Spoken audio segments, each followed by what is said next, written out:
Beginning in China, the ancient Silk Road stretched over 4,000 miles, cutting through today's Central Asia, the Middle East, and all the way to southern Europe. Sitting at the crossroads of this legendary route was the city of Bukhara, in what is now Uzbekistan. And not just goods like silk and spices passed through here. This was a place where ideas, cultures, and religions collided and thrived. A vibrant hub in the heart of Central Asia. Bukhara is an amazing city, beautiful people. It's a very historical place, over 2,000 years old, and is very important to our people.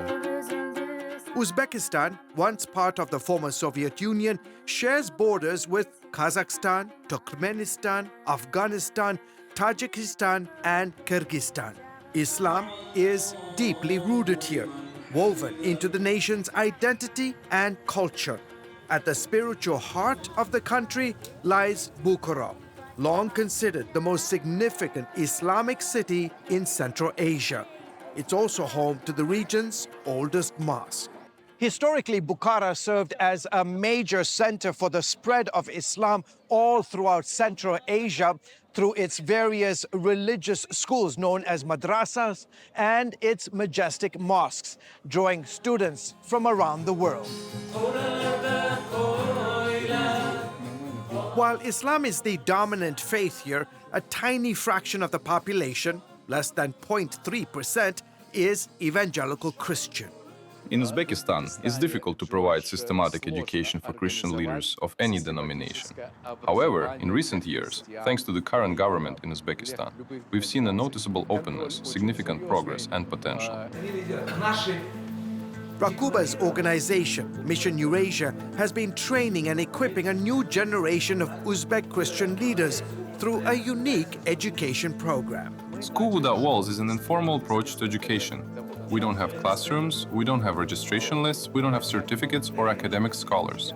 What we do have is a living faith, deep experience, strong desire, and a growing number of young Christians, future leaders, who are eager to be trained, equipped to gain missiological strategic ideas for how to reach their nation for Jesus.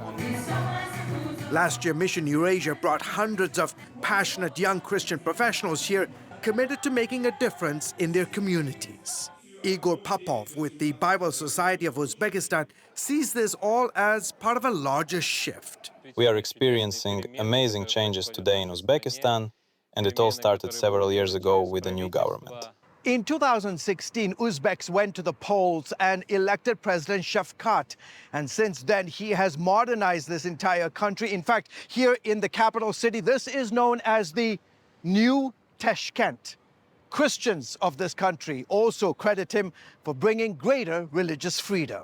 Dr. Ruman Soy, a local doctor and pastor, says Shafkat's reforms led to more churches receiving legal permits than ever before. Today, many Uzbeks are open to hearing about Jesus. They have open hearts. They want to read the Word of God. They are asking us to pray for them.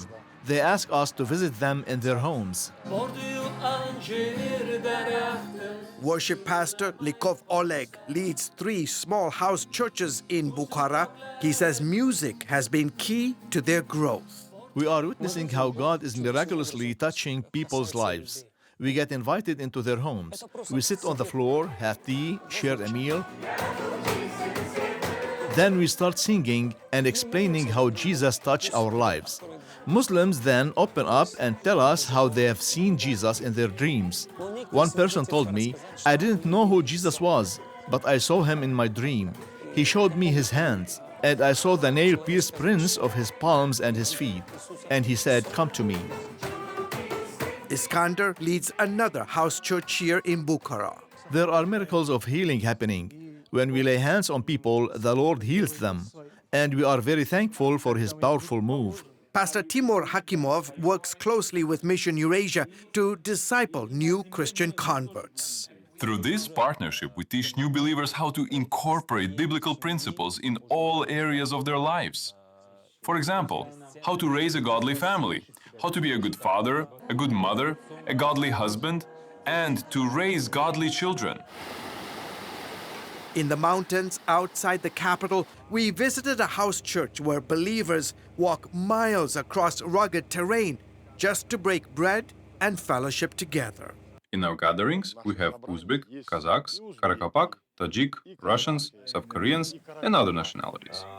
Lately, through the School Without Walls initiative, we've been emphasizing more on evangelism and reaching young people, and the church is growing.